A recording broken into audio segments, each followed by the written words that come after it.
कृष्णप्रेष्ठाय भूतले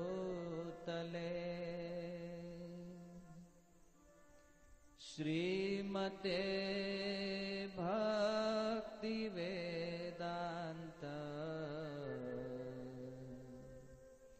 स्वामिनिति नामिने।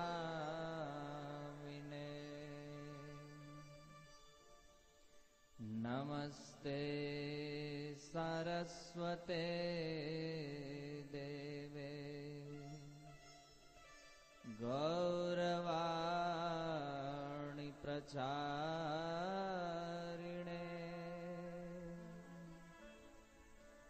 निर्विशेष शून्यवादी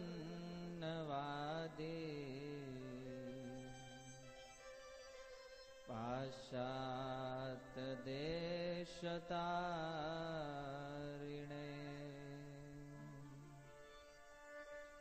जय श्री कृष्ण चैतन्य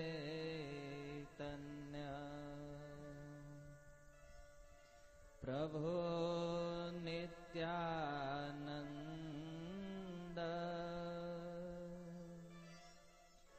श्री अद्वैत गदाधर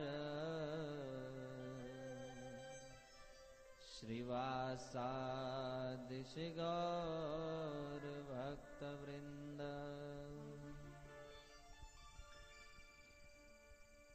जय राधा माधव कुंज बिहारी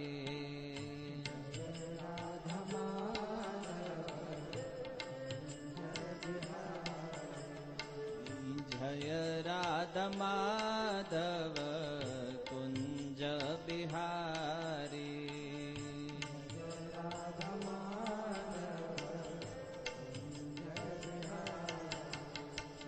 जय राधा माधव कुंज बिहारी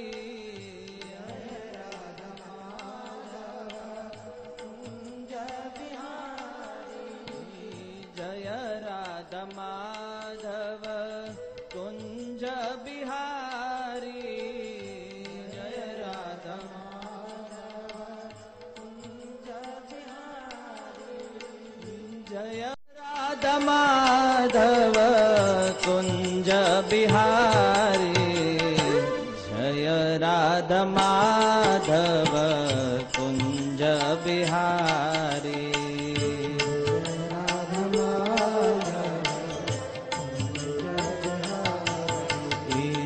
जय Radha Madhav Kunj Bihari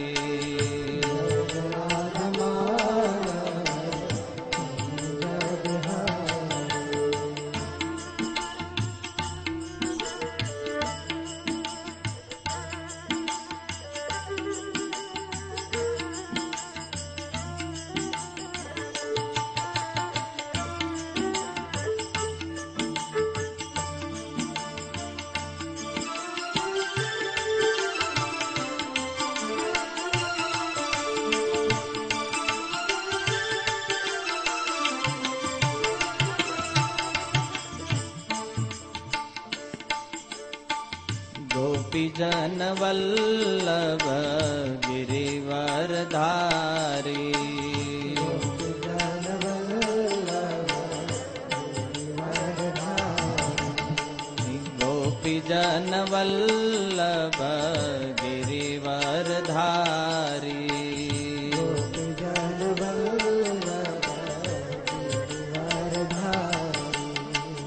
गोपीजन Vallabh Girivardhari गोपीजन Vallabh Girivardhari गोपीजन Vallabh Girivardhari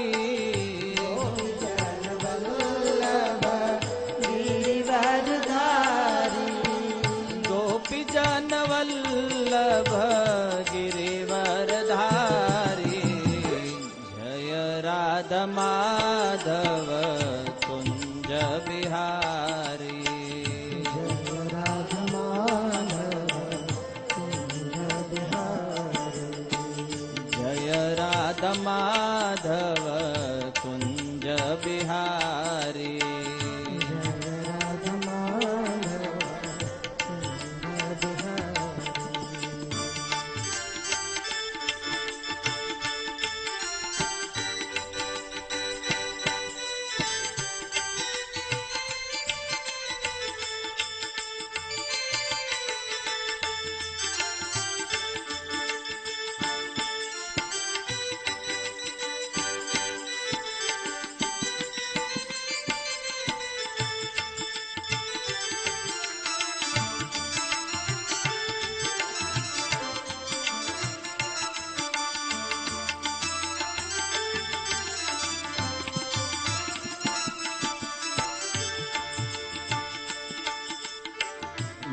यशोदनन्दन Vraj जनरञ्जन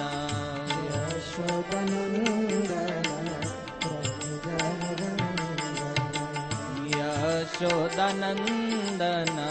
Vraj जनरञ्जन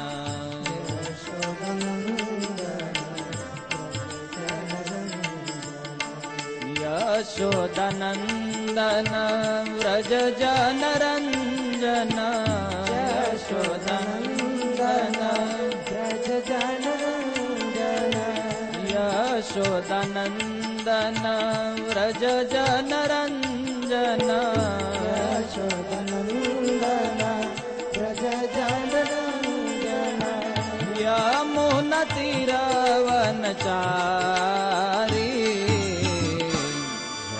Radha Madhav Kunj Bihari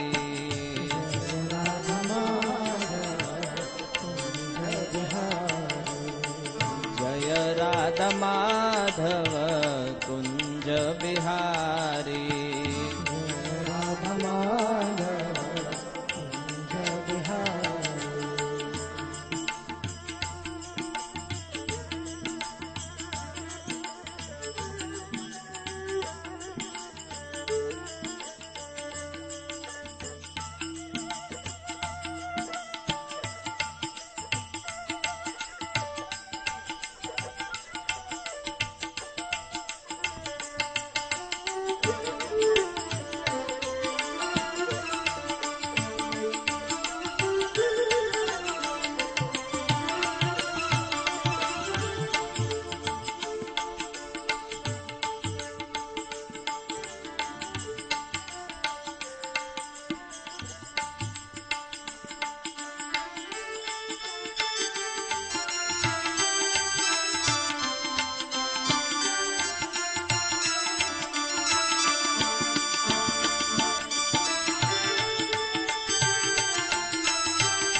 Hare Krishna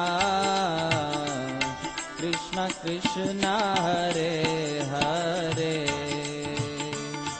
Hare Ram Hare Ram Ram Ram Hare Hare Hare Krishna Hare Krishna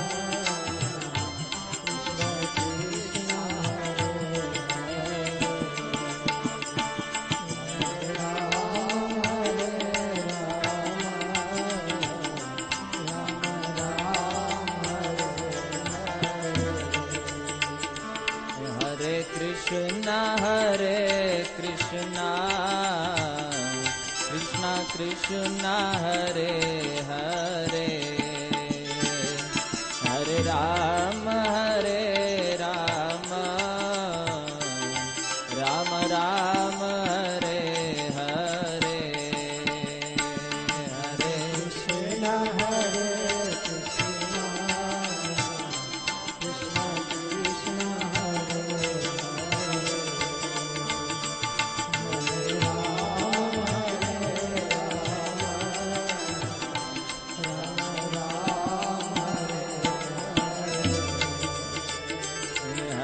Krishna Hare Krishna Krishna Krishna Hare Hare Hare Ram Hare Ram Ram Ram Hare Hare Hare Krishna Hare Krishna Krishna Krishna Hare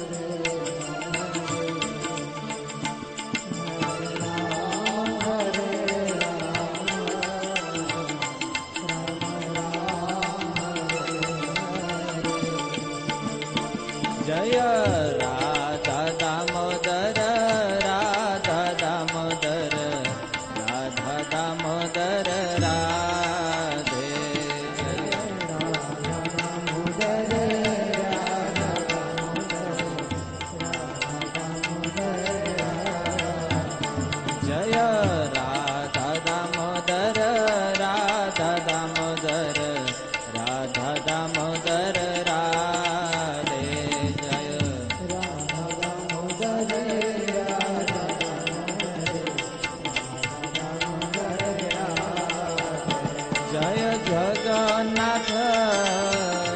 Jagannath Baldev जय सुभद्रा मैया जय जगन्नाथ जगन्नाथ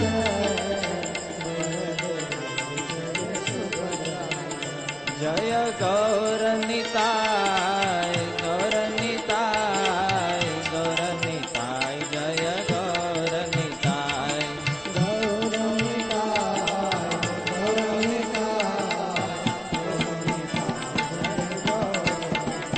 जय जय प्रभुपाद प्रभुपाद प्रभुपाद प्रभुपाद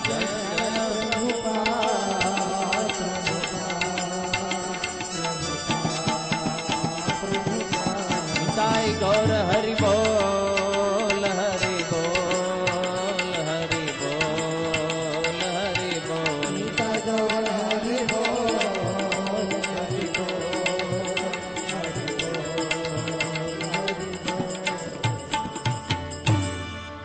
हरिनाम संकीर्तन की श्रील प्रभुपाद की निताय गौर प्रेमानंदे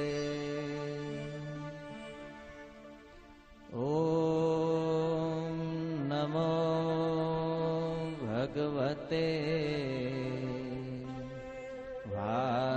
वासुदेवाय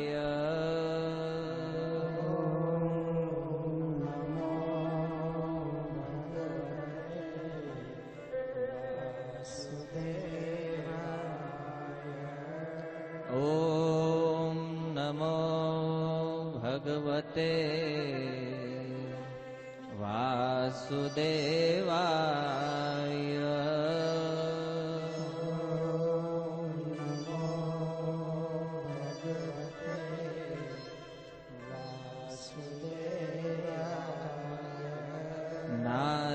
नारायणं नमस्कृत्यं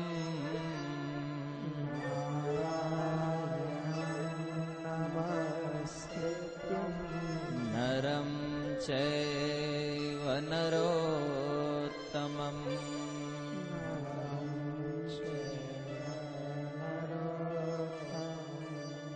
देवीं सरस्वती व्यासं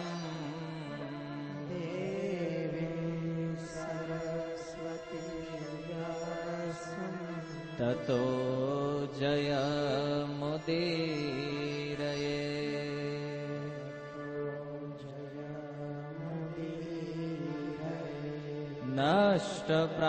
नष्टप्रायेषु अभद्रेषु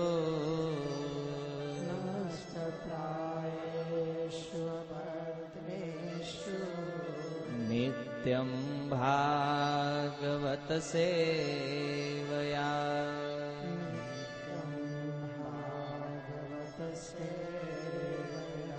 भगवती उत्तम श्लोके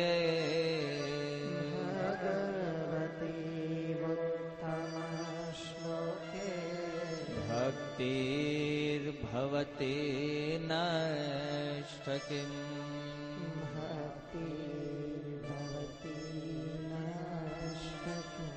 कृष्णाय वासुदेवाय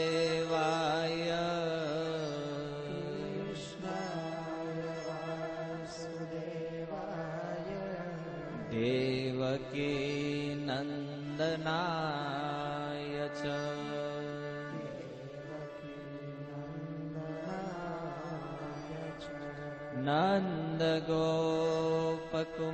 नन्दगोपकुमाराय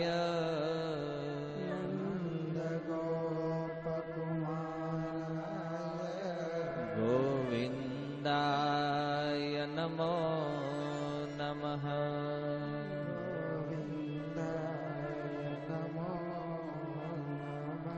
हरे कृष्णा कृष्णा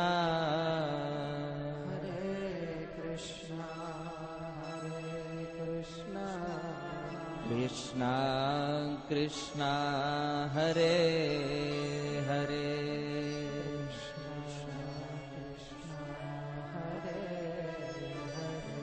હરે રામ હરે રામ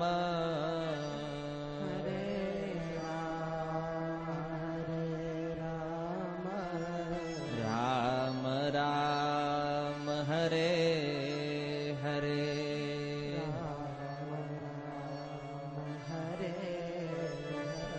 હરે કૃષ્ણ હરે કૃષ્ણ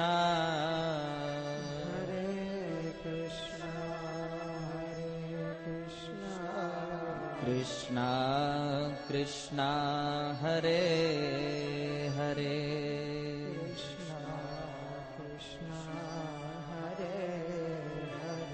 હરે રામ હરે રામ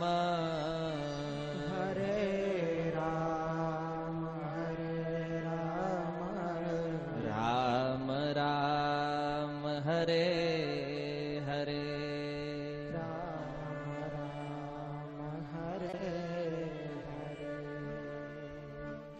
कर्पूर गौरम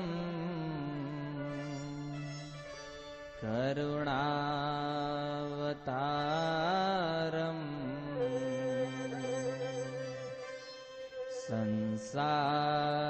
संसारसारम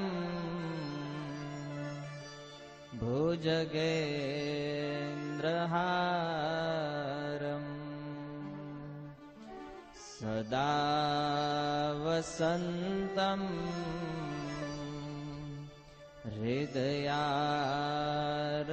हृदयारविन्दे भवं भवानी सहितं नमामि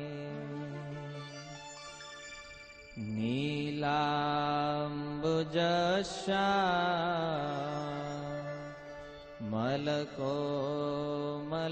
मलकोमलाङ्गो सीतासमारो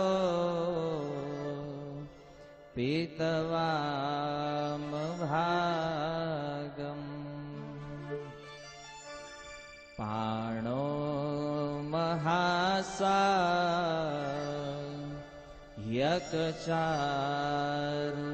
यकचारुचापम् नमामि रामम् रघुवंशनाथम्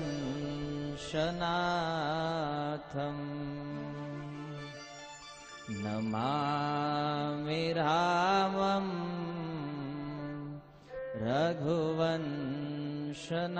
रघुवंशनाथम् यः कदापि वसना चलखेलनोत्थ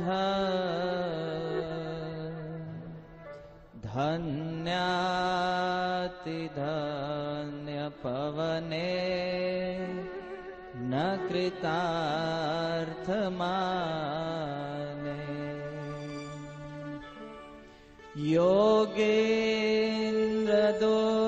योगेन्द्रदुर्गमगति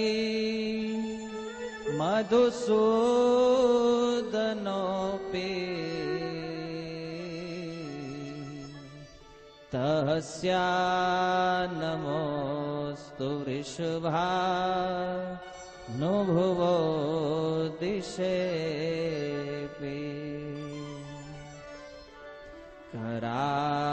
करारविन्दे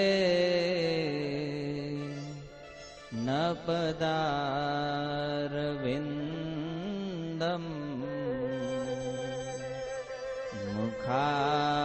मुखारविन्दे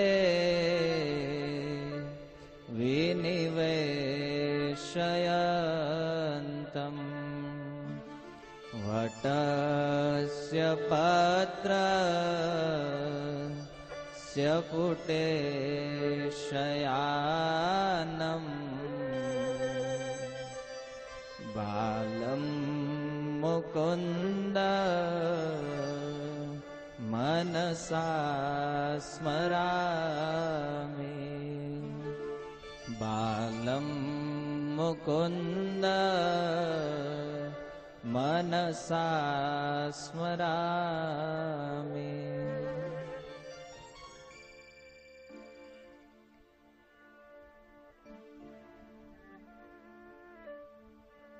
હરે કૃષ્ણ કૃષ્ણ કૃષ્ણ હરે હરે, હરે રામ રામ રામ હરે.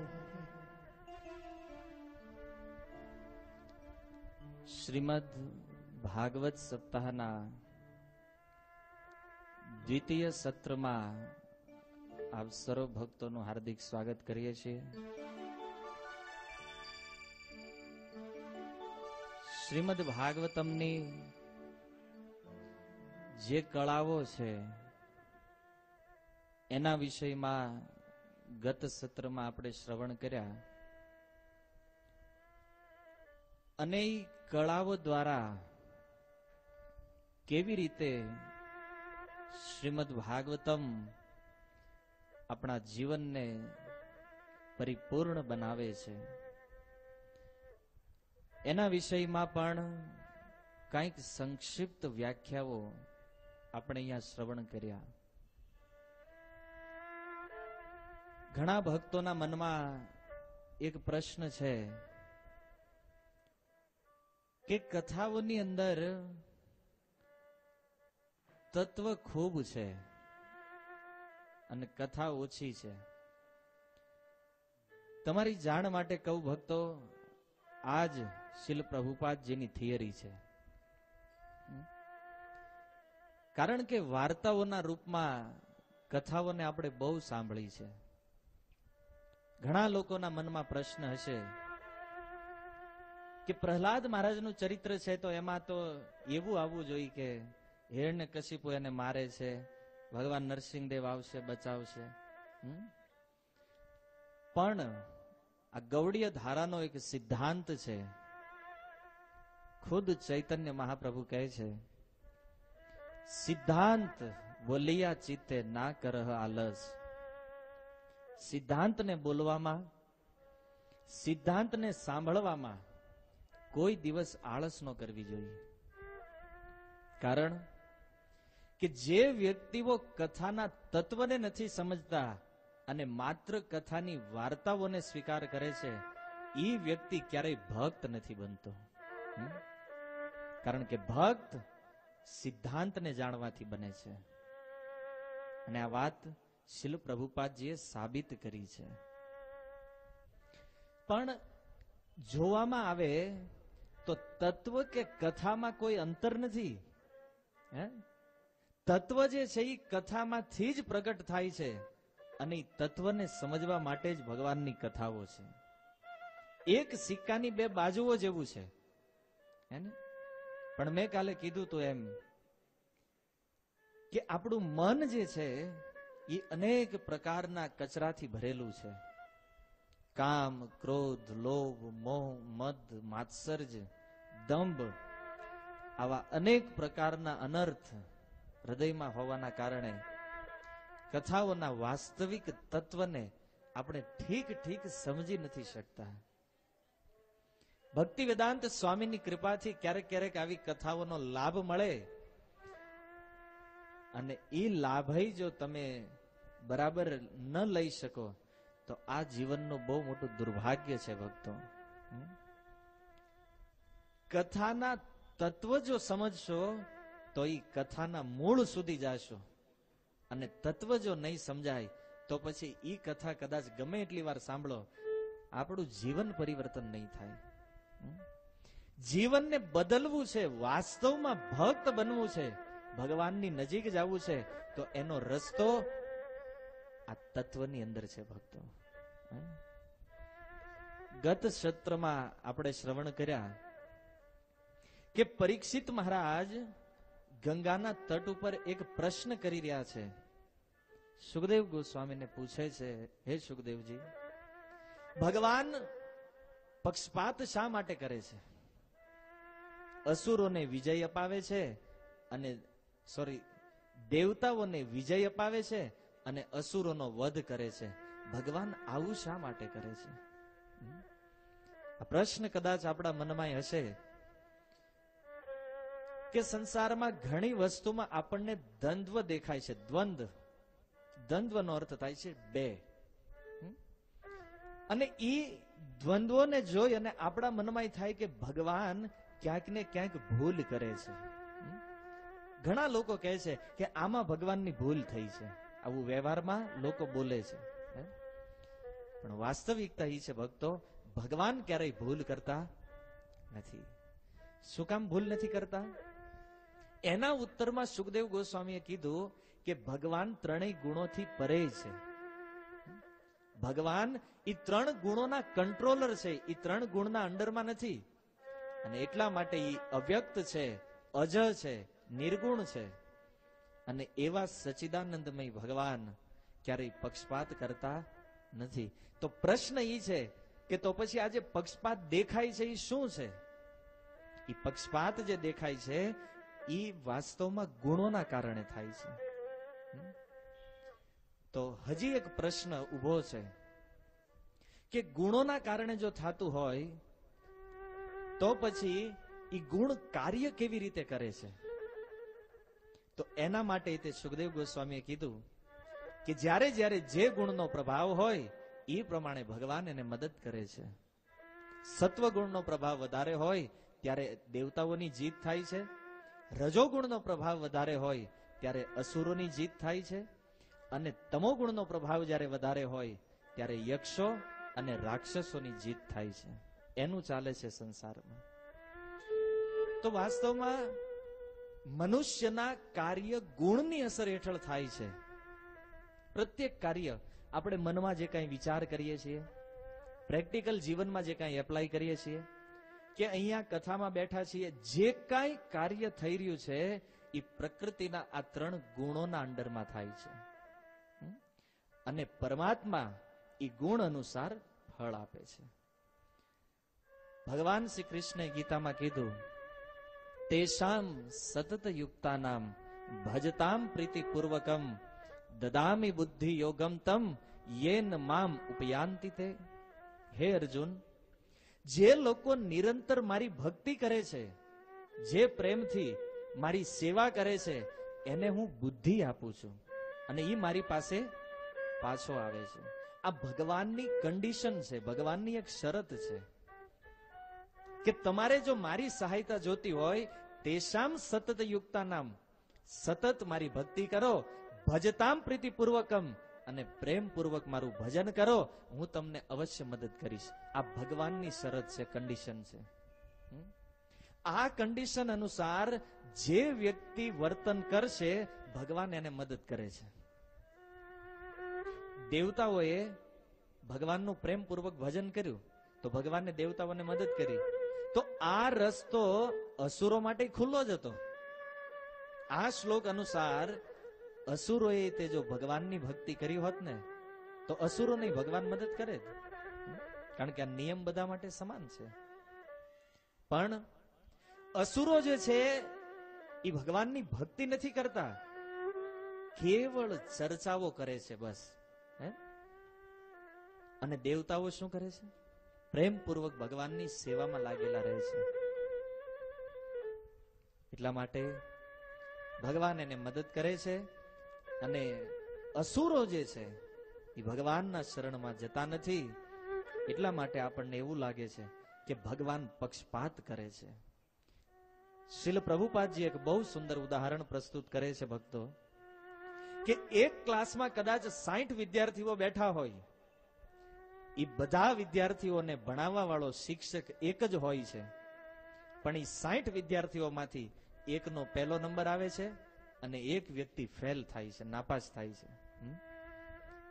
હવે એ નાપાસ થવા વાળા વ્યક્તિના માતા પિતા જો શિક્ષકને જઈને કમ્પ્લેન કરે કે તમે મારા છોકરાને હરખું ભણાવ્યું નથી, તમે મારા છોકરાને યોગ્ય જ્ઞાન નથી આપ્યું, એટલે એ નાપાસ થયો છે, આને નાપાસ થવામાં તમારો જ હાથ છે, શું આ આક્ષેપ યોગ્ય છે?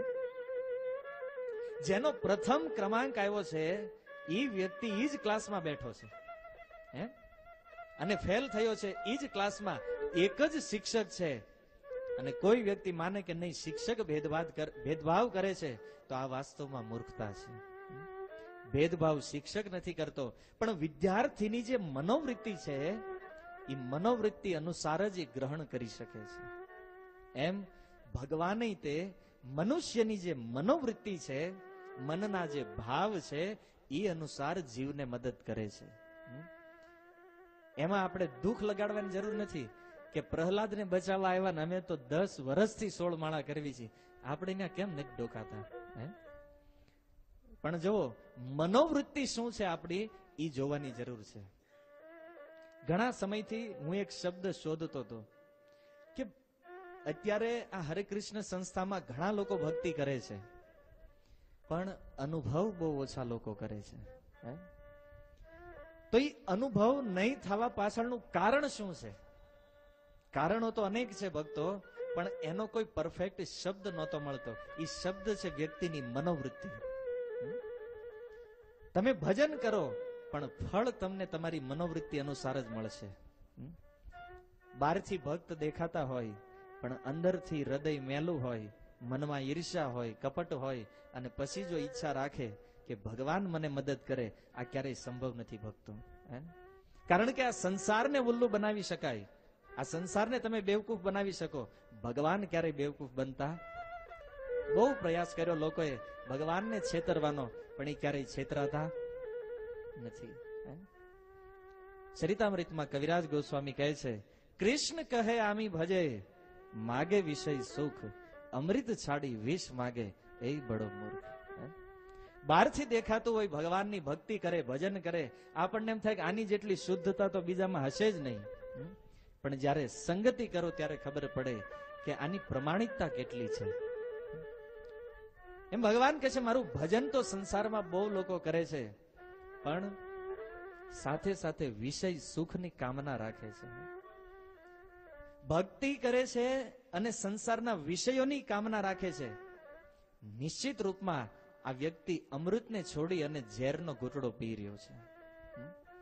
ખબર છે કે વિષયો જે છે એ આ સંસારમાં ફસાવા વાળું છે, અને છતાં ભક્તિ કરતા કરતા જો વિષયોની કામના કરે તો આ નિશ્ચિત આ મૂર્ખ વ્યક્તિ છે. એટલા માટે મનોવૃત્તિ અનુસાર ભગવાન ફળ આપે છે. ભગવાન સમ છે. તો એક પ્રશ્ન થાય કે તો એ જે ગુણ છે એ ગુણ ક્યાંથી આવે છે?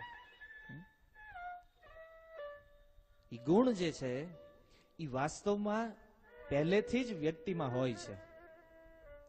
કોણ મૂકે છે આ ગુણોને? પ્રકૃતિ. તો ગુણોની વધઘટ અનુસાર ભગવાન કાર્ય કરે છે. તો એક પ્રશ્ન એ થાય, તો પ્રકૃતિના ગુણોની વધઘટ કોણ કરે છે? કોણ સત્વ ગુણને વધારે? કારણ કે ભગવાન તો આમાં કઈ હસ્તક્ષેપ કરતા નથી. તો પછી ગુણોની વધઘટ કોના હાથમાં છે? અહીંયા સુધીની વાત આપણે કાલના સેશનમાં જોઈ હતી, પણ મને એવું લાગ્યું કે કાલ ઠીક ક્લિયર નહોતું થયું ભક્તોને, એટલે મેં સંક્ષિપ્તમાં કાલના પ્રવચનનો સાર તમને આપ્યો, જે હું અત્યાર સુધી બોલ્યો. તો હવે પ્રશ્ન એ છે કે ગુણોની વધઘટ કોણ કરે છે? તો કહે છે કાળ. સુખદેવ ગોસ્વામી બહુ સુંદર શ્લોકથી પ્રારંભ કરી રહ્યા છે. કાલમ ચરંતમ સૃજતીશ આશ્રયમ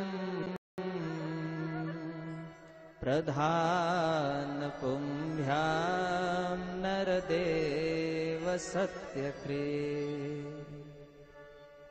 ભગવાન કાળના નિયામક છે. કાળ જે છે એ ભગવાનના કંટ્રોલમાં છે, અને કાળનો અર્થ છે ભગવાનની સંકલ્પ શક્તિ. ભગવાન પોતાના ધામમાં બેઠા બેઠા પોતાના મનમાં વિચાર કરીને અનંત કોટી બ્રહ્માંડનું મેનેજમેન્ટ કરે છે. એને કહેવામાં આવે છે ભગવાનની સંકલ્પ શક્તિ. પણ જે વ્યક્તિને પ્રકૃતિ અને પુરુષનું જ્ઞાન નથી હોતું, એવા વ્યક્તિઓ માયાથી બદ્ધ થાય છે. બધા લોકો એક જ પ્રવૃત્તિમાં લાગે છે. એક પ્રશ્ન થાય, બધા આવું શા માટે કરે છે? કાળના પ્રભાવમાં બંધાયેલા છે ગુણના પ્રભાવમાં બંધાયેલા છે અને એટલા માટે વ્યક્તિ આ સંસારમાં ગુણના પ્રભાવ હેઠળ કાર્યરત છે. તો ભગવાન એ ગુણ અનુસાર જીવને મદદ કરે છે. તો ભગવાન આવું શા માટે કરે છે? તો કહે છે સત્યકૃત. સત્યકૃતનો અર્થ છે કે આ ભગવાનની લીલા છે, આ ભગવાનની એક ક્રીડા છે, ભગવાનની રમત છે. એને એમાં સહજ આનંદ આવે છે. કેવો આનંદ લે છે ભગવાન? જેવી રીતે તમે દરિયા કિનારે ફરવા ગયા હોય હે ને, અને દરિયા કિનારે જાઓ તો આપણા જે બાળકો છે એ બાળકો એ દરિયાની રેતીમાંથી બહુ સુંદર મજાનું ઘર બનાવે, બહુ સુંદર ઘર જોવામાં આકર્ષક હોય, અને પછી એમ થાય મનમાં કે આ ઘર બની ગયું, એને થોડી વાર જોયા કરે અને પછી અચાનક એક લાત મારી અને એ ઘરને તોડી નાખે છે. જેટલો એ ઘરને બનાવવામાં આનંદ હતો એટલો જ આનંદ એને એ ઘરને તોડવામાં હોય છે. અને આ વસ્તુ કદાચ બહારનો વ્યક્તિ જોવે હે ને, અને પછી ઉભો ઉભો અફસોસ કરે કે અરે રે કેટલું સુંદર ઘર હતું, હે ને, તોડી નાખ્યું. તો શું આ શોક કરવા જેવી ઘટના છે? બીજા વ્યક્તિને કદાચ દુઃખ થાય, પણ એ ઘરને બનાવી અને એ તોડવામાં એ બાળકને સરખો જ આનંદ આવે છે. જેટલો આનંદ એ ઘરને બનાવવામાં છે એટલો જ આનંદ એને તોડવામાં આવે છે. એમાં સંસારને બનાવવામાં ભગવાનને જેટલો આનંદ છે એટલો જ આનંદ આ સંસારને નાશ કરવામાં છે. તેમાં આપણને શું પ્રોબ્લેમ શું છે? આપણો આ નથી સમજાતું. કારણ કે પ્રકૃતિ અને પુરુષનું જ્ઞાન નથી. આ પ્રકૃતિ શું છે અને પુરુષ અર્થાત ભગવાન શું છે, આ વસ્તુ લોકો નથી જાણતા. એટલા માટે લોકો દુખી થાય છે સંસારમાં. પણ વાસ્તવિકતા એ છે કે ભગવાન પક્ષપાત કરતા નથી. પક્ષપાત દેખાઈ રહ્યો છે ગુણના કારણે. ગુણનો કંટ્રોલ કાળના હાથમાં છે અને કાળનો કંટ્રોલ ભગવાનના હાથમાં છે. એટલા માટે ક્યારેય દુખી ન થવું જોઈએ, શોક ન કરવો જોઈએ. તો એની વાત આપણે આવનારા શ્લોકોમાં સમજશું. એ પહેલા સુખદેવ ગોસ્વામી કહે છે કે એક ઇતિહાસ એવું કહે છે. શું છે ઇતિહાસમાં? કે હિરણ્યકશિપુ અને હિરણાક્ષ નામના બે ભાઈ હતા, અને ભગવાન યજ્ઞવરાહ અને નરસિંહદેવ દ્વારા આ બે ભાઈઓનો વધ કરવામાં આવ્યો. પણ ભગવાનને એ બે હારે કોઈ દ્વેષ નહોતો. એ બેયને માર્યા છે પણ ભગવાનને એનાથી કોઈ દ્વેષ નથી. કારણ કે એ સનકાદિકના શ્રાપના કારણે એને મારવામાં આવ્યા છે, અને માર્યા પછી તે ભગવાને એને પોતાનું ધામ આપ્યું છે. એટલે કદાચ હિરણાક્ષ કે હિરણ્યકશિપુના પ્રસંગથી જો એવું લાગતું હોય કે ભગવાને પક્ષપાત કર્યો છે, તો વાસ્તવમાં એવું કઈ છે નહીં. અને આ ઇતિહાસ કોઈ સામાન્ય વ્યક્તિ નથી કહી રહ્યું. નારદ મુનિએ રાજસૂય સભાની અંદર યુધિષ્ઠિર મહારાજને આ પ્રસંગ સંભળાવ્યો હતો. શું કામ સંભળાવ્યો હતો? કારણ કે તમારા મનમાં જે સંશય છે હે પરીક્ષિત મહારાજ, કે છે પ્રીત્યા મહાક્રતો રાજન, હે રાજન, તમારા દાદા યુધિષ્ઠિર મહારાજે એક યજ્ઞ કર્યો હતો, રાજસૂય યજ્ઞ. અને કહે છે ઈ યજ્ઞમાં એને તે તમારી જેવો જ પ્રશ્ન થયો હતો, સેમ પ્રશ્ન. અને ઈ પ્રશ્ન એમણે નારદ મુનિને પૂછ્યો હતો. અને ત્યારે એના ઉત્તરમાં એમણે એક કથા કરી હતી, એક આખ્યાન સંભળાવ્યું હતું. અને એ જ આખ્યાન હું તમને સંભળાવવા જઈ રહ્યો છું. નારદ મુનિ થી ઈ કથાનો પ્રારંભ થશે. હવે પ્રશ્ન યુધિષ્ઠિર મહારાજને એટલે થયો હતો કારણ કે ન્યા એક અદ્ભુત ઘટના બની હતી. શું ઘટના થઈ હતી? શિશુપાલનો વધ થયો હતો. હરે કૃષ્ણ હરે કૃષ્ણ.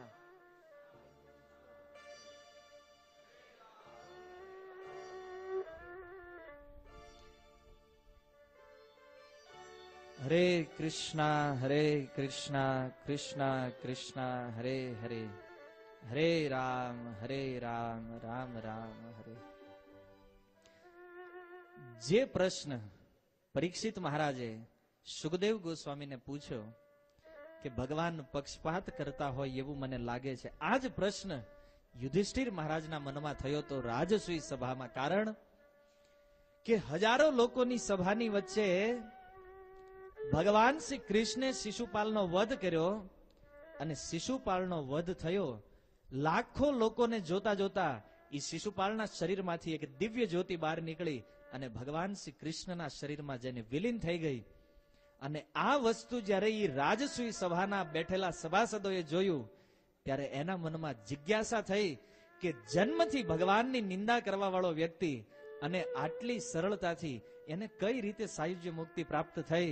યુધિષ્ઠિર મહારાજનું મગજ ચકરી ખાઈ ગયું. કઈ રીતે સંભવ છે કે જેને જન્મથી નિંદા કરી હોય અને એ અંતે ભગવાનને પ્રાપ્ત કરે?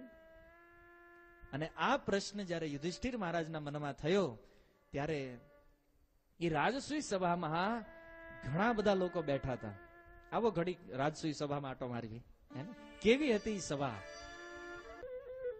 ભગવાન શ્રી કૃષ્ણની સાથે બાજુના સિંહાસનમાં નારદ મુનિ, સુખદેવ ગોસ્વામી, વેદવ્યાસ મહારાજ, પરશુરામજી, એક થી મહાન વિભૂતિઓ એ રાજસૂય સભાની અંદર ઉપસ્થિત. સંસારના કોઈ એવા મહાન વ્યક્તિ નહોતા જે રાજસૂય યજ્ઞમાં ન આવ્યા હોય. અને એવો અદ્ભુત યજ્ઞ હતો ભક્તો કે ઈ યજ્ઞમાં ભગવાન શ્રી કૃષ્ણ તે સેવા કરતા હતા. કઈ સેવા કરતા જાણો છો? બધા લોકો પ્રસાદ લઈ લે એના એઠા પત્તર ઉપાડવાની સેવા ભગવાન શ્રી કૃષ્ણના હાથમાં હતી. અને પછી પ્રશ્ન એ ઉભો થયો કે આજે રાજસૂય સભાનું જે મેન સિંહાસન છે ત્યાં કોને બેસાડવા? બધા લોકોએ વિચાર કર્યો અને કોઈએ ભીષ્મનું નામ આપ્યું કે પિતામહ ભીષ્મ સભામાં બધા કરતા મોટા છે. એક કામ કરો, આ રાજસૂય યજ્ઞના સિંહાસન ઉપર પિતામહ ભીષ્મને બેસાડી દો. ત્યારે પિતામહ ભીષ્મ કહે છે કે જે સભાની અંદર સાક્ષાત ભગવાન શ્રી કૃષ્ણ ઉપસ્થિત હોય અને ન્યાય એવો પ્રશ્ન કરવો કે મુખ્ય સિંહાસન કોને આપવું, અગ્રપૂજા કોની કરવી, આ તો મૂર્ખતા છે. કૃષ્ણ બેઠા હોય અને તમે પૂછો છો કોને પહેલા બેસાડવાના છે? નિશ્ચિત રૂપમાં કૃષ્ણ જ આ સિંહાસનના વાસ્તવિક હકદાર છે. બેસાડો એને. અને કૃષ્ણને બેસાડ્યા. લોકોને આશ્ચર્ય થઈ રહ્યું છે કે પંડાળમાં જૂઠા પત્તર ઉપાડવા વાળો વ્યક્તિ અને આજે એની અગ્ર પૂજા થઈ રહી છે રાજસૂય સભામાં. આપણી જેવા માણસો કદાચ સહન કરી લે ભક્તો, પણ શિશુપાલ નામનો એક વ્યક્તિ હતો જેને આ સહન થયું નહીં. બહુ ગાળ્યો આપી કૃષ્ણને. અને ભગવાનને તો વાસ્તવમાં ગાળ્યુંથી કઈ ફરક ન પડ્યો, પણ એનું જે સુદર્શન ચક્ર હતું એ આને સહન ન કરી શક્યું. અને એ સુદર્શન નીકળ્યું ભગવાનના હાથથી, વધ થયો અને સાયુજ્ય મુક્તિ પ્રાપ્ત થઈ. અને એ જોઈ અને બધાના મનમાં આશ્ચર્ય થયું કે આ સંભવ નથી. અને ત્યારે યુધિષ્ઠિર મહારાજે આ પ્રશ્ન કર્યો. યુધિષ્ઠિર મહારાજ પૂછે છે, શ્રી યુધિષ્ઠિરુવાચ અહો અત્યદ્ભુતમ હેતદ દુર્લભે કાંતિનામપી વાસુદેવે પરે તત્વે પ્રાપ્તિશ્ચેધસ્ય વિદ્વિષઃ. કે છે બહુ આશ્ચર્યની વાત છે કે મોટા મોટા યોગીઓ જે હજારો હજારો વર્ષોથી ભગવાનને પ્રાપ્ત કરવાનો પ્રયાસ કરે છે, છતાં એ લોકો ભગવાનના દર્શન નથી કરી શકતા. અને કેટલી સ્પીડથી ભગવાન બાજુ જાય છે જાણો છો? મનની ગતિથી. વિચાર કરો તમે, મનની ગતિ કેટલી છે? એ મનની ગતિથી ભગવાનને પામવાનો પ્રયાસ કરવા વાળા યોગીઓને તે ભગવાન દુર્લભ છે. ભગવાનના નખના દર્શન નથી થતા. ચરણની વાત તો બહુ દૂર છે ભક્તો. અને આ શિશુપાળ એને સાયુજ્ય મુક્તિ જો યોગીઓ જે છે ને એના બે વિભાગ છે, એક જ્ઞાની છે અને એક ભક્ત છે. જ્ઞાની વ્યક્તિ જે હોય એ ક્યારેક ક્યારેક ઈચ્છા કરે છે કે સાયુજ્ય મુક્તિ પ્રાપ્ત થાય, ભગવાનમાં ભળી જવું છે. પણ ભક્ત ક્યારેય ભગવાનમાં ભળવાની ઈચ્છા રાખતો નથી.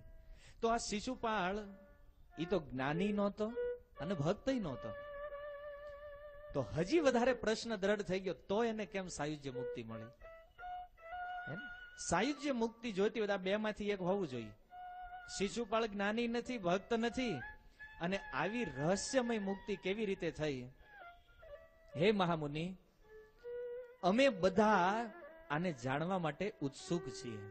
એવું નહોતું કે યુધિષ્ઠિર મહારાજને એકલા નહોતું સમજાતું. એ સભામાં જેટલા લોકો બેઠા હતા એ બધાનો આ પ્રશ્ન હતો કે આવું કેમ થયું. યુધિષ્ઠિર મહારાજ કહે છે કે મેં સાંભળ્યું છે કે પહેલાના સમયમાં વેન નામનો એક રાજા હતો. મહારાજ અંગના પુત્ર હતા વેન. એ વેન તે ભગવાનની નિંદા કરતો હતો. તો એ ભગવાનની નિંદા કરતો હતો એટલા માટે બ્રાહ્મણોએ શ્રાપ આપી અને એને નરકમાં નખાવી દીધો. જો વેનને નરકમાં જવાની જરૂર પડી હોય ભગવાનની નિંદાના કારણે, તો શિશુપાલ તો જન્મથી ભગવાનની નિંદા કરે છે, તો એને કેમ નરક ન મળ્યું? ઓલો વેન તો બિચારો ક્યારેક ક્યારેક નિંદા કરતો હતો. ક્યારે? માનો આપણી જેવા કોઈ ગયા હોય એને પૂછે ભગવાનમાં તમને કઈ ઈચ્છા ખરી? તો કહેતો હવે ભગવાન જેવું કઈ નથી દુનિયામાં, હું જ સર્વે સર્વા છું. એ આવી રીતે ક્યારેક ક્યારેક નિંદા કરતો હતો. અને આ શિશુપાળ તો એના વિષયમાં સુખદેવ ગોસ્વામીએ બહુ સુંદર શ્લોક લખ્યો છે કે દમ ઘોષ સુતઃ પાપ આરભ્ય કલભાષણાત. આ શિશુપાળ જ્યારથી જન્મ્યો અને જન્મીને પહેલો શબ્દ જે બોલ્યો એ કૃષ્ણને ગાળ આપી હતી સૌથી પહેલી. બોલો, જન્મીન તરત. આપણા છોકરાઓ જન્મીન શું બોલે? મમ્મી કે પપ્પા બોલે, આવું બોલે. અને આ જન્મથી સીધી કૃષ્ણની નિંદા. અને ત્યારથી લઈ અને એવું નહીં કે આને બંધ કરી દેવાની. માની લો કોઈ નિંદા સાંભળવા વાળું ન હોય તો એ એકલો એકલો મનમાં નિંદા કરતો.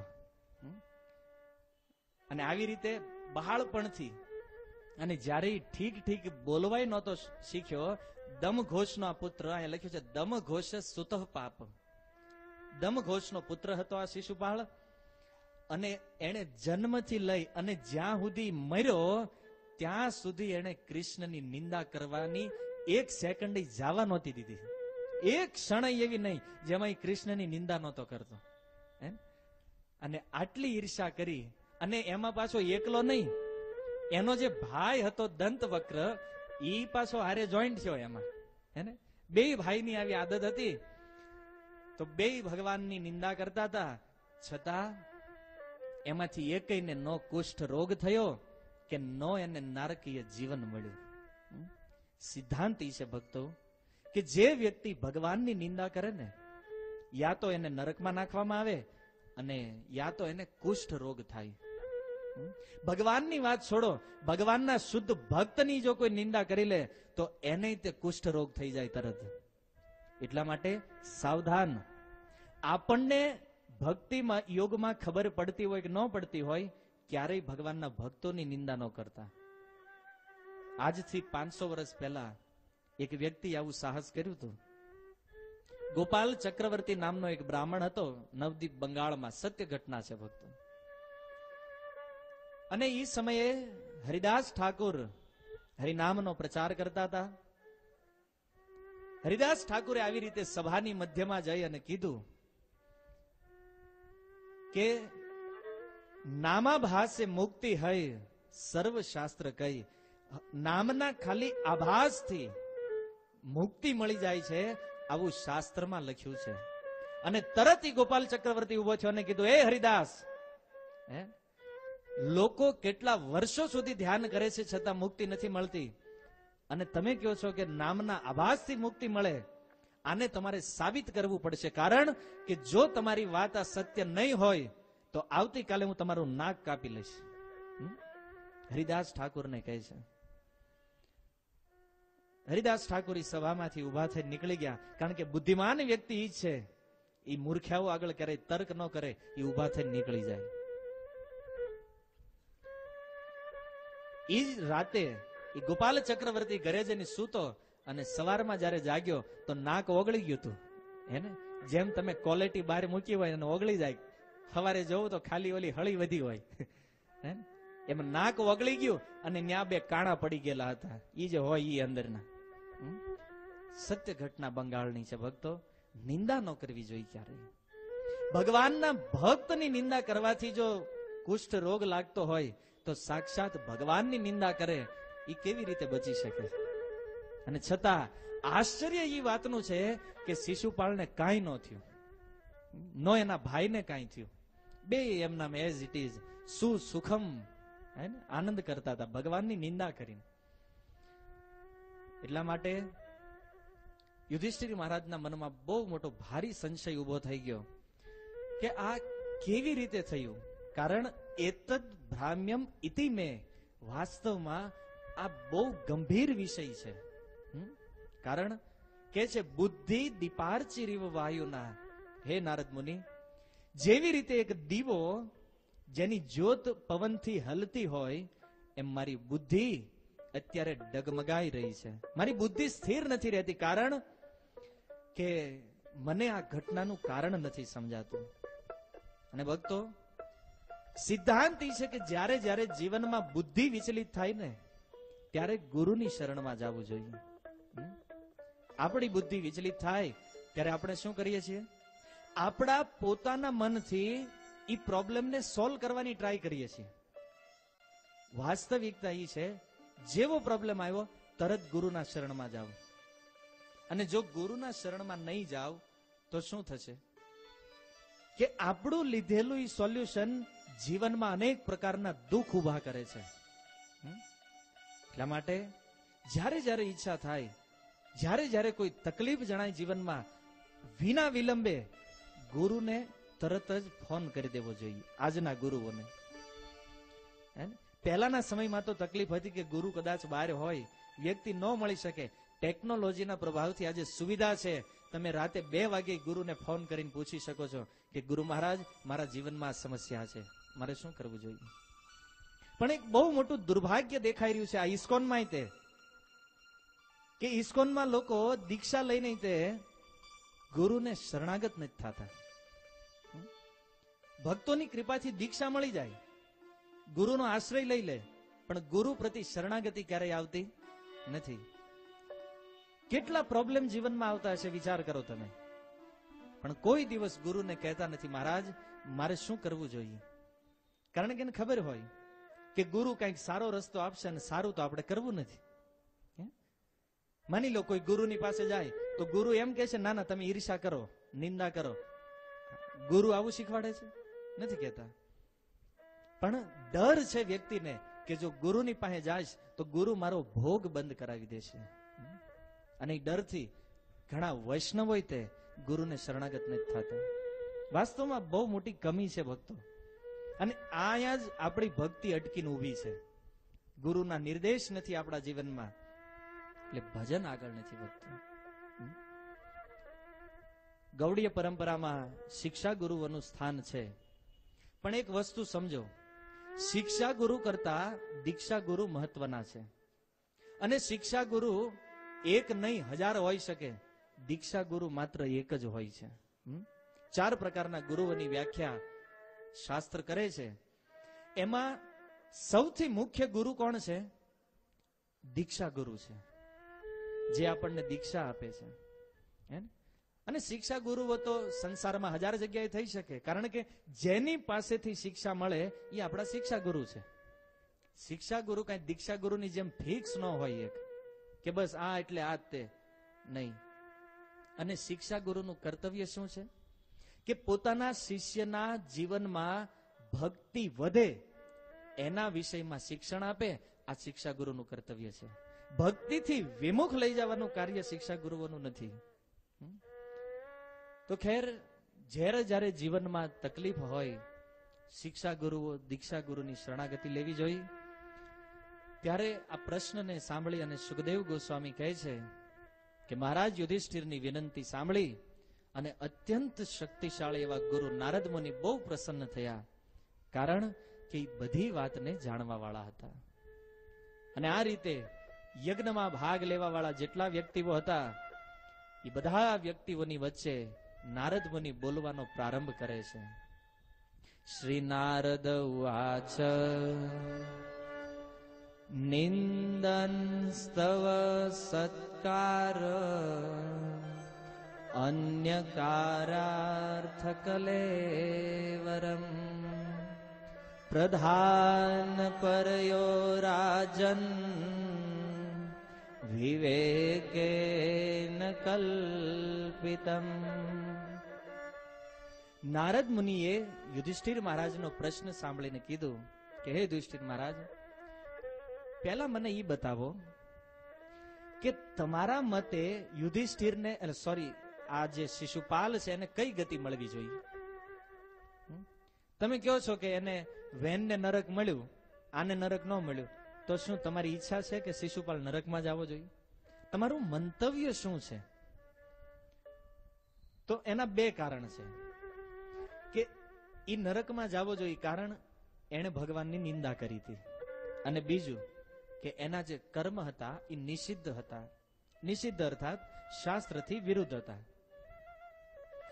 તો આ બે કારણ છે જેના કારણે એને નરક મળવું જોઈએ. અને આ કર્મ થાય છે શરીર દ્વારા. અહીંયા કહે છે કલેવરમ. કલેવર ને શરીર કહી શકાય, જેમ દેહ, કાયા, આ બધા શબ્દો છે.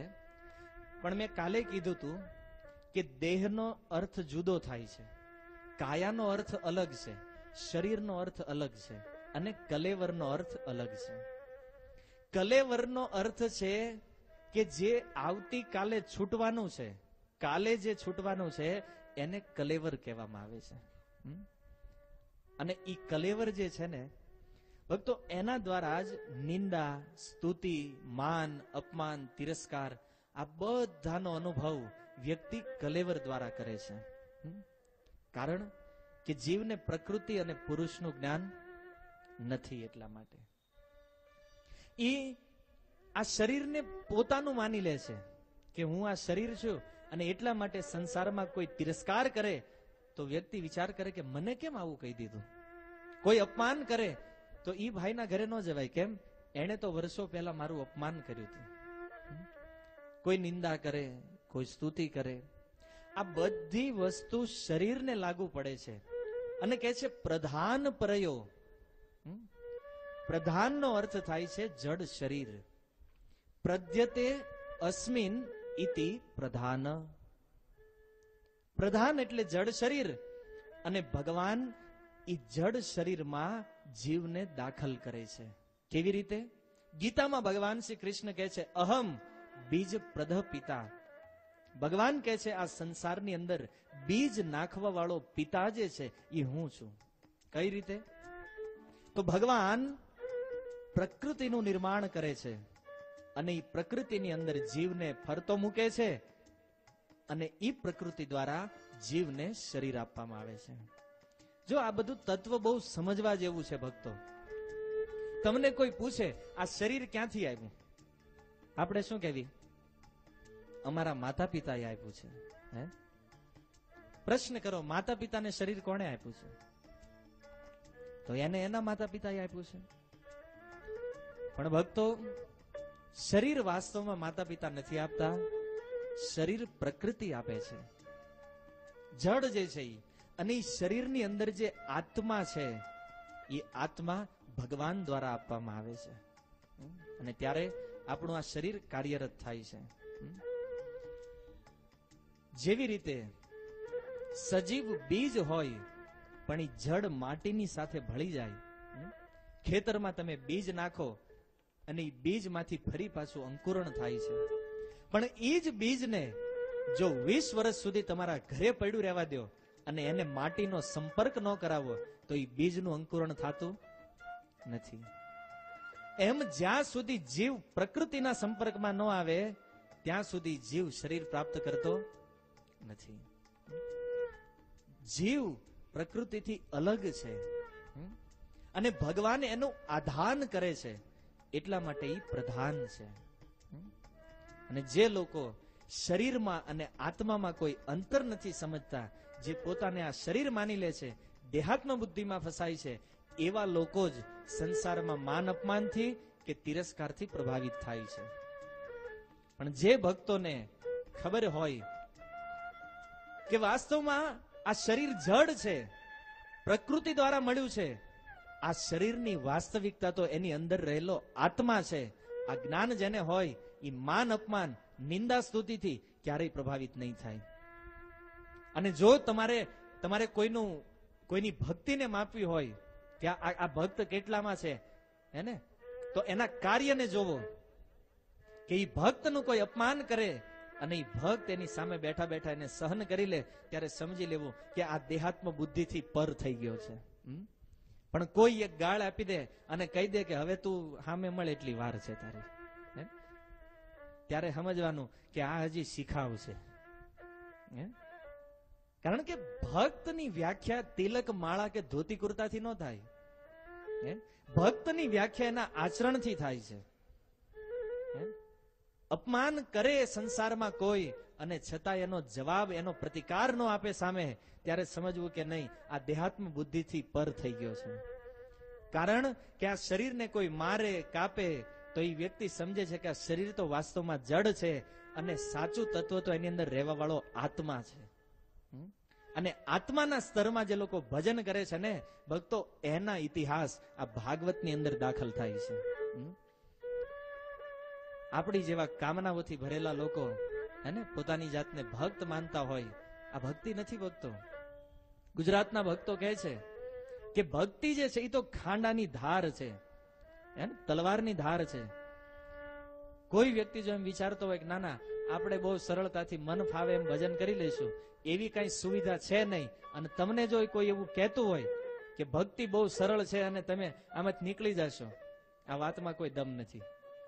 ભક્તિ એટલી અઘરી છે કે સોયના નાકામાંથી હાથી જો પરોવાય તો કળિયુગમાં આપણાથી ભક્તિ થાય.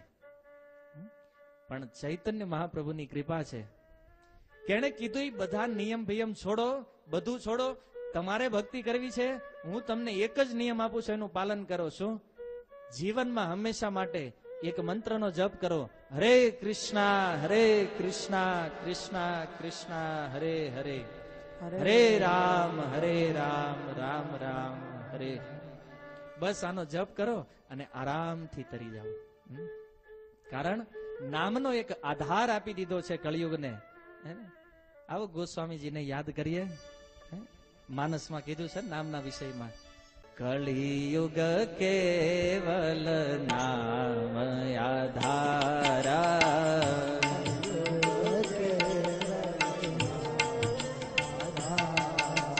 કળિયુગ કેવલ નામ આધારા,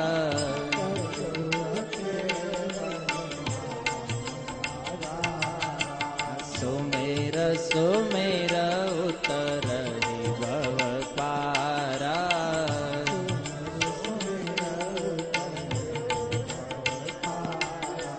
સુમેર સુમેર ઉતર ભવ પારા.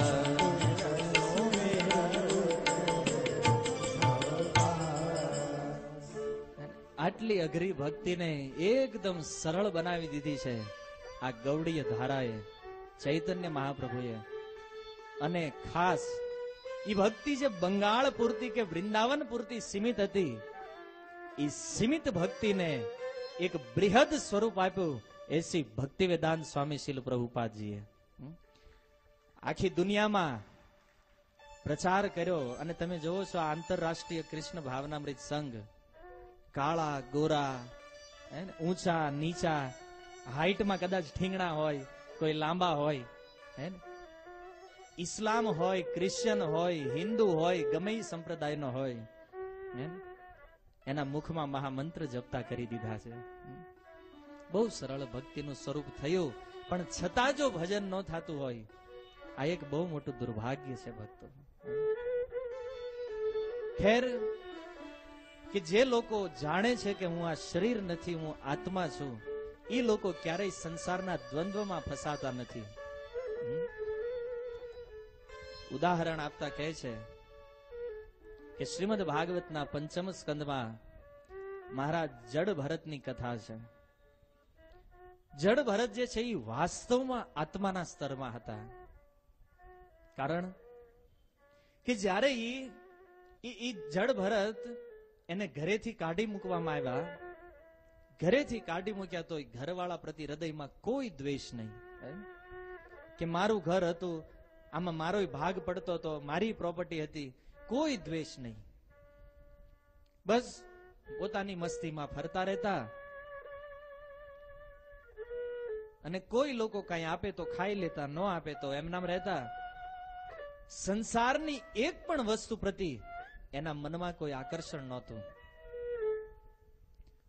અને આવી રીતે એક દિવસની વાત છે, સૌવીર દેશના રાજા રહુગણ એ માર્ગ ઉપરથી નીકળ્યા અને નીકળ્યા તો એના જે પાલખી ઉપાડવા વાળા જે કહાર હતા એમાંથી એક કહાર માંદો પડી ગયો. રહુગણજીએ કીધું એક કામ કરો, આજુબાજુમાં તપાસ કરો કે ક્યાંય જો એકાદો માણસ એવો મળી જાય પાલખી ઉપાડવા માટે તો એને લેતા આવો.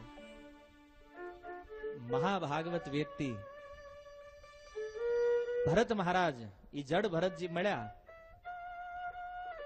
અને જડ ભરતજીને લઈ અને જ્યારે આ કહારો ત્યાં ઉપસ્થિત થયા, પાલખી ઉઠાવી અને પાલખી ઉઠાવવામાં જ્યારે ડિસ્ટર્બ થવા માંડ્યું ત્યારે એ પાલખીમાંથી સૌવીર દેશનો રાજા રહુગણ બોલે છે કે પાલખી તમે ઠીક ઠીક ઉપાડો, નહીતર હું તમને બધાને જોઈ લઈશ.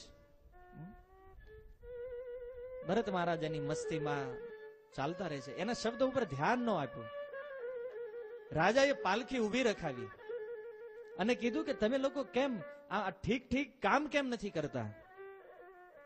ત્યારે ઈ જે પાલખી ઉપાડવા વાળા હતા એને કીધું કે અમે તો તણે ઠીક ઉપાડવી છીએ, આજે નવો આવ્યો છે ઈ હરખો નથી ચાલતો. ત્યારે એ રાજાએ જડ ભરતજીને કીધું કે તું જે હોય તું મને જાણે છો હું કોણ છું?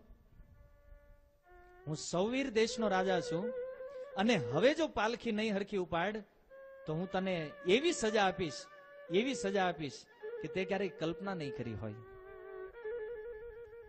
અને જેવો એ રાજા પાલખીમાં બેસવા જાય ત્યારે ભરત મહારાજ જીવનમાં પ્રથમ વખત બોલ્યા છે કે રાજા, કોને સજા આપવાની વાત કરો છો? અને અહીંયા કોણ પાલખી ઉપાડવા વાળો છે? તમારી પાલખીને જે ઉપાડી રહ્યું છે એ તો આ શરીર ઉપાડી રહ્યું છે, હું વાસ્તવમાં કાંઈ નથી કરતો. અને તમે કોને સજા આપશો, કોને મારશો? તમે મારશો તો મારા શરીરને, બાકી હું તો એવો વ્યક્તિ છું કે મને કોઈ મારી શકતું. અને ગીતામાં ભગવાન કહે છે કે આત્મા એટલો સૂક્ષ્મ છે, એટલો સૂક્ષ્મ છે કે એ આત્માને કોઈ જોઈ શકતું નથી. મારવાની વાત તો બહુ દૂર છે. આ આત્માના સ્તરમાં રહેલા ભરત મહારાજા વાત કરે છે. કારણ કે એને તો અપમાન થયું તોય કોઈ ફરક નહીં. અને પછી જ્યારે એ રાજા રહુગણને ખબર પડી કે આનું અપમાન મેં કર્યું છે, એક મહાન વૈષ્ણવનું, એ જડ ભરતજીના ચરણોમાં પડી અને પ્રણામ કરવા માંડ્યા કે મને ક્ષમા કરી દો, મારી બહુ મોટી ભૂલ થઈ ગઈ. તમે મહાન ભક્ત છો, મહાન વૈષ્ણવ છો. પછી એની કેટલી સ્તુતિ કરી છતાં ભરત મહારાજ સ્તુતિથી પ્રભાવિત થયા નહીં. પહેલા નિંદા કરી તોય પ્રભાવિત ન થયા અને પછી સ્તુતિ કરી તોય પ્રભાવિત ન થયા. આ છે આત્માના સ્તરમાં રહેવા વાળા વ્યક્તિના લક્ષણ. આત્માના સ્તરમાં તો ખેર ભક્તિ કરવાથી ભક્તોની આવી સ્થિતિ થાય છે. એટલા માટે જ ગુજરાતની એક બહુ સામાન્ય અભણ ભક્ત ગંગા સતીજી એમના ભજનમાં એક બહુ સુંદર વાત લખે છે કે ભક્તિ રે કરવી એને રાગ થઈને રહેવું. આસ્વાદન કરાવો થોડું. ભક્તિ રે કરવી એને રાગ થઈને રહેવું. કાનબા મેલ